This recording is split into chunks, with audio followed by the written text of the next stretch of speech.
খুব ইচ্ছা ছিল একটা ঘর হবে নদীর পাড়ে, পাক পাখালের মাঝে।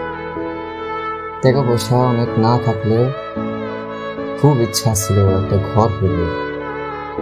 ঘরে থাকবো তাক ভর্তি বই, ছোট্ট দুইটা জানলা।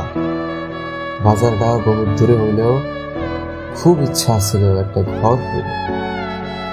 বড় দালান, ছাদ ভর্তি ফলের গাছ আর পাকা করা উঠান না থাকলে খুব ইচ্ছা ছিল একটা ঘর হবে। রোজ ৩০০ টাকার কাম কইরা না খায়া থাকলেও কোনো কষ্ট হয় না, খালি একটা ইচ্ছা ছিল একটা ঘর হবে।